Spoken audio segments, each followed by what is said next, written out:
Oui, Madame le maire, je ne vais pas reposer cette question puisque effectivement j'avais le mois dernier donc émis un vœu sur ce sujet de piste roller. Vous aviez accepté, enfin accepté, en tout cas, vous aviez répondu en partie à mes questionnements.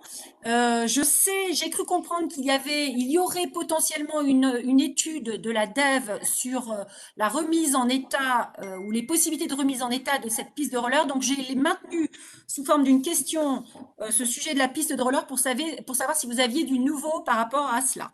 Voilà. Alors, les services de la ville, effectivement, vont présenter des options de possibilités pour une remise en état de cette piste.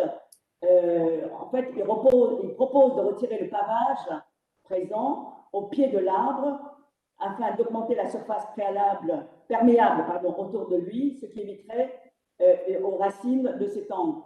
Le problème, c'est aussi un problème de budget. Donc, la ville va nous faire des propositions et on verra à ce moment-là comment on pourra gérer donc, cette piste.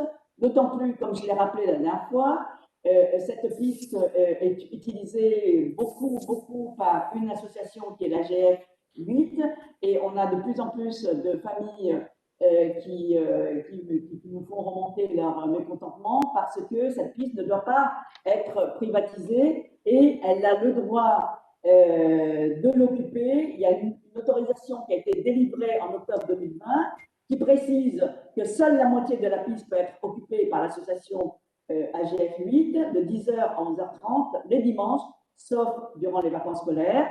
Et les services de la ville, et ça c'est ce qu'on m'a répondu dernièrement, les services de la DEV seront désormais vigilants pour que le partage de cette piste puisse être équitable en attendant qu'on puisse la refaire. Et donc, je serai vigilante aussi par rapport aux familles qui viennent nous voir. Mais en tout cas, il est évident que cette piste ne peut pas rester en l'état. Donc, les services vont nous faire une proposition de budget et comment, sans abattre l'arbre, parce qu'il est là et qu'il peut durer, il est centenaire et il peut encore durer très longtemps. Donc, nous n'avons pas du tout l'intention de l'enlever et de l'abattre. Donc, nous attendons la réponse des services techniques de la ville. Oui. Alors, il n'y a pas de vote là sur les questions orales. Non, non, il n'y a pas. Je voulais juste vous remercier pour cette réponse, donc qui montre que ça bouge un petit peu. Vous dire que je suis passée en semaine et qu'il y a toujours du monde. Enfin, il y a toujours du monde sur cette piste de roller. Voilà. Donc, elle est utilisée, je pense, par beaucoup d'habitants du 8e et du 17e aussi. Merci. Alors,